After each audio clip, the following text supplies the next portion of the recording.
Hello दोस्तों, मैं फिर से आ चुका हूँ बुक ऑफ एस्पार के एक और नए एपिसोड के साथ। इस एपिसोड के शुरुआत में हम लोग देख पाते हैं रेन साओयान एल्डर वन के सवाल का जवाब देते हुए कहने लगा, मैं जरूर इसका जवाब देने वाला हूँ। लीडर जी को अपनी सीट को हासिल करने के लिए मदद करने के लिए हेवन टेलिंग सेक्ट ने उन्हें अपनी सापोत को ऑफर किया है। वो भी सिर्फ 5000 सेकेंड स्पीड के लो प्राइस के अंदर मिस्टिकल हेवन सेक्ट को हमसे कुछ भी नहीं चाहा था। लोग सिर्फ अपनी रिवेंज को लेकर बहुत ज्यादा खुश थे, क्योंकि वो लोग सारे इंसानों को वो लोग माना चाहते जो लोग उनके सेक्ट को बहुत ही बुरी तरह से रुइन कर चुका है। रेन साओयान की बातों को सुनने के बाद एल्डर वहाँ बहुत ज्यादा कांपते उसके तरफ देखते हुए उससे कहने लगा, तुमने अभी क्या कहा? अभी एल्डर वहाँ बहुत ज्यादा कांपते हुए जी हुई की तरफ देखते हुए जी हुई से कहने लगा, उन्हें असल में डबल ड्रैगन गैदरिंग के आधे रिवार्ड्स को एक आउटसाइडर को दे दिया है। या तो भी तुमने अपने दुश्मन को भी सेक्ट के अंदर बुलाया है हमें मारने के लिए। कुछ सुनने के बाद जी हुई पहले अपनी आंखों को बंद करते हुए एल्डर वन से कहने लगा, अगर ये सेक्ट सच में मेरा नहीं हो सकता है। फिर जी हुई अपनी आंखों को खोलते एल्डर वन की तरफ देखते हुए एल्डर वन से कहने लगा, फिर ये चीज मेरे लिए किस काम का है? सच में दोस्तों, जी हुई अभी एक हिपोक्रेट के ऐसा बात कर रहा है, बिल्कुल पाकिस्तान को बांटने के वक्त में जिन्ना के ऐसा, क्योंकि जिन्ना ने भी बिल्कुल ऐसा ही किया था। अगर तुम मुझे प्राइम मिनिस्टर नहीं बनाओगी तो फिर मैं इस देश को जरूर तोड़ दूंगा। और आप लोग को इतिहास के बारे में थोड़ा सा भी अच्छी तरह से मालूम है तो फिर आप लोग इसके बारे में जरूर जानेंगे।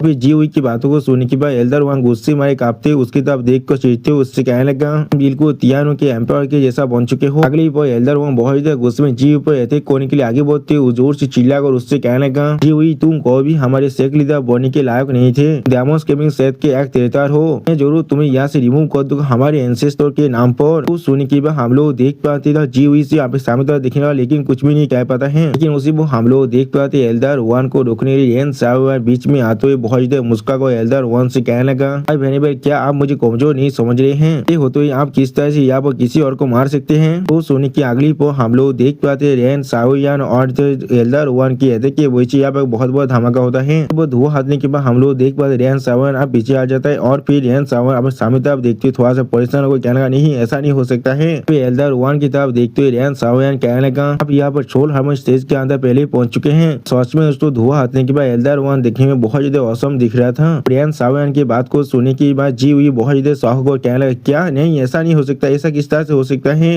नहीं किसी भी रास्ता से ऐसा नहीं हो सकता, ये पूरी तरह से असंभव है। ये मास्टर ने मुझे एक बार कहा था उनका कॉन्स्टिट्यूशन पूरी तरह से लैग कर रहा है और ये कभी भी अपनी इस जिंदगी के अंदर इतिहास स्टेज से ऊपर नहीं जा सकता है। फिर किस तरह से वो अभी सोल हार्मोन स्टेज में हो सकता है? कुछ सुनने के बाद एल्डर वन अपने हाथों के स्लीव को थोड़ा सा पीछे की तरफ खोजते हुए कहने लगा, फ्रेंड से मिलना मेरे लिए बिल्कुल एक ब्लेसिंग की तरह था। उसने मुझे एक 10th ग्रेड की पील दिया था, हेवन रेचिंग पील, जिसके मदद से मैंने अपने कॉन्स्टिट्यूशन को चेंज कर और एक ब्रेक थ्रू भी हासिल कर लिया था। फिर एल्डर वन अपने हाथ में अपनी 8 ड्रैगन की पावर को अनलीश करते हुए थोड़ा सा मुस्का को जीव की तरफ देखते हुए जीव से कहने लगा, मेरा सोल भी यहाँ पर एक 8 ड्रैगन का सोल है, तो भी मेरे मोदी के साथ यूनाइट हो जाता है, मैं यहाँ पर एक 8 ड्रैगन जितने ताकतवर बन जाता हूँ। जरूर मैं अभी से सोल हार्मोन स्टेज की फर्स्ट लेयर के अंदर ही हूँ कि मैं एक 3rd लेयर के साथ भी आसानी से डील कर सकता हूँ। वो चीज 2nd लेयर के लिए बहुत ज्यादा मुश्किल हो जाता है मेरे खिलाफ। अब एल्डर वन की बातों को सुनने के बाद रेन साओयान बहुत ज्यादा परेशान होकर कहने लगा, ऐसा कैसे किस तरह से हो सकता है? डेमोस गेमिंग सेक्ट के हाई वेनेबल को कमजोर समझ लिया था। और फिर जी हुई बहुत ज्यादा शौक को एल्डर वन की तरफ देखते हुए एल्डर वन से पूछने लगा,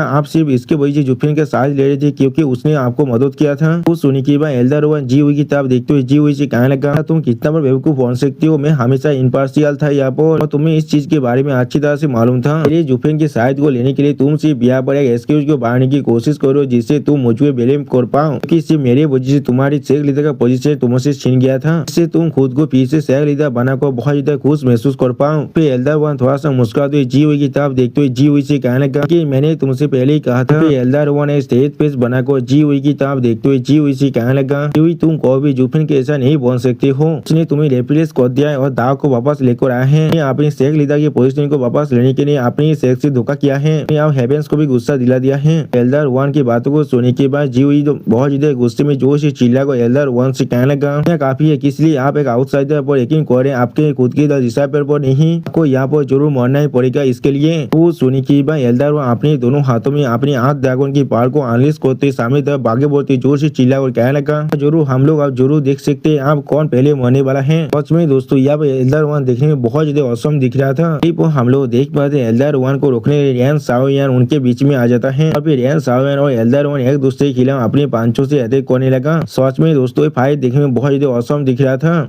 हम लोग देख पाए जी हुई अपने सामने तरफ देखने के बाद कुछ नोटिस करने के बाद वो रूम से बाहर निकलने लगा। इस चीज को नोटिस करते एल्डर वन पहले थोड़ा सा शौक हो जाता है। फिर एल्डर वन जोर से चिल्ला इन्फॉर्मेशन 5 से कहने लगा इनपार्मेंस 5 जो अभी जाकर वो 20 जना दिशा को भागो ले आओ जो सोने की बात। तो इनपार्मेंस 5 में से एक कहने लगा हाँ क्लिप हम लोग देख पाते इनपार्मेंस 5 अब बहुत ज्यादा स्पीड से जी हुई के पीछे जाने लगा। इस चीज को देखने के बाद जी हुई यहाँ वो बहुत ज्यादा शौक हो चुका था और कुछ भी नहीं कह पा रहा था। सच में दोस्तों इस सीन का जी बिल्कुल एक चुई के जैसे भाग रहा है। और फिर अगली को हमें डेमोस के अंदर का सीन दिखाया है जहाँ वो चाहता बहुत ज्यादा धमाका होने लगा। फिर हम लोग देख पाते यहाँ पर डेमोस के बहुत से दिशाएं भागते हुए जोर से चिल्ला कहने लगा इसलिए यहाँ पर दुश्मन अचानक से अटैक कर रहा है। उसी पर और एक दिशा पर कहने लगा यहाँ पर क्या चल रहा है, ये सारे दुश्मन कहाँ पर से आए हैं। उसी पर और एक दिशा पर कहने लगा कि इसलिए शेख का एरो को अभी तक एक्टिवेट नहीं किया गया है। उसी पर और एक दिशा मोड़ते हुए कहने लगा जी मदद करो मुझे मदद करो यहाँ पर सच में क्या हो रहा है। फिर हम लोग देख पाते हैं एक क्लिप के ऊपर से बहुत से इंसान ऐसी चीजों को देख रहा था। फिर हम लोग देख पाते मिस्टिकल हेवन शेख का लीडर बहुत ज्यादा खुश को जोर से चिल्लाते हुए कहने लगा अपनी खुशियों के साथ उन सभी को मार डालो, सभी को अच्छे के लिए मार डालो, सभी को प्राइस को पे करने दो हमारे मिस्टिकल हेवन शेख को रुइन करने के लिए, मेरे लड़के को मारने के लिए भी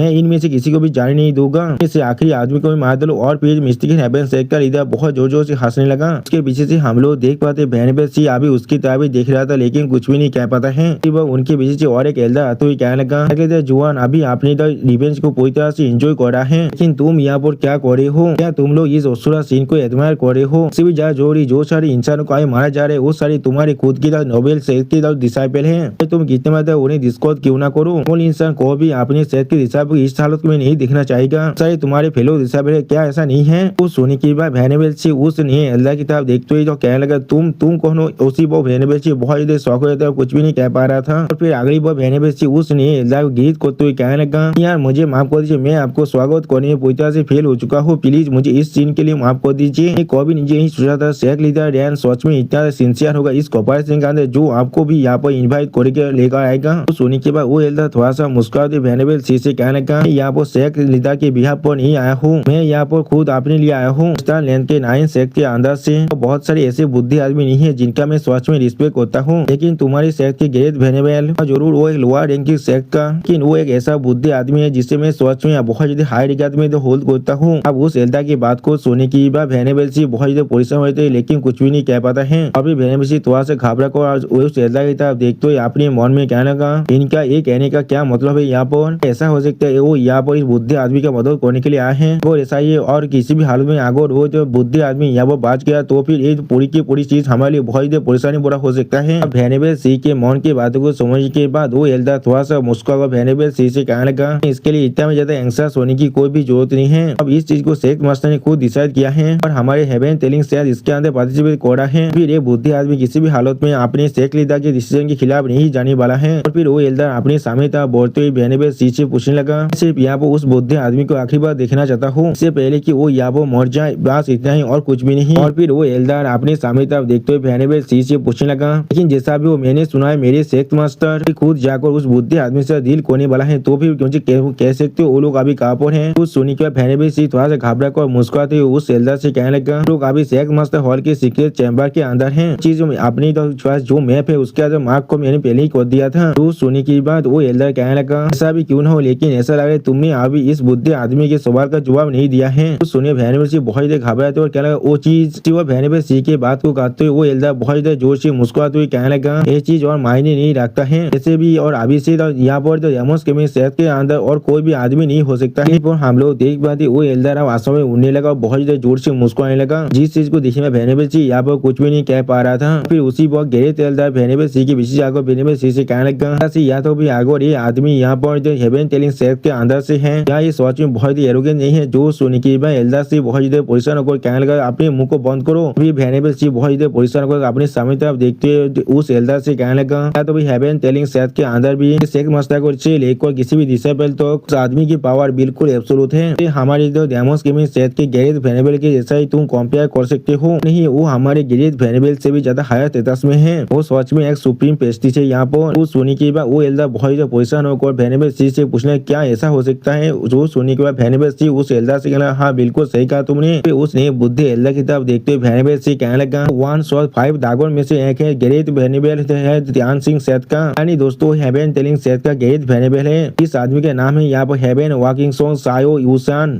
सच में दोस्तों ये एल्डर यहाँ पर देखने में बहुत ज्यादा औसम दिख रहा था। दोस्तों इसी शानदार सीन के साथ हमारा ये एपिसोड यहाँ पर ही खत्म होता है। प्लीज सब्सक्राइब माई चैनल और like and share this video. हो। और दोस्तों प्लीज मेरे इस वीडियो को थोड़ा सा हाइप भी कर देना। और दोस्तों मेरे चैनल का जो मेंबरशिप प्रोग्राम है वो अब चालू हो चुका है। वो आप और मैं नई मानव को एक्सप्लेन कर रहा हूँ और बहुत जल्दी से वही मानव का एपिसोड को भी ला रहा हूँ। इसीलिए आप लोग चाहे तो वहाँ पर ज्वाइन कर उस सारे मानव को देख सकते हैं। इसीलिए दोस्तों प्लीज मेरे मेंबरशिप प्रोग्राम को ज्वाइन कर लीजिए। Okay bye bye sayonara.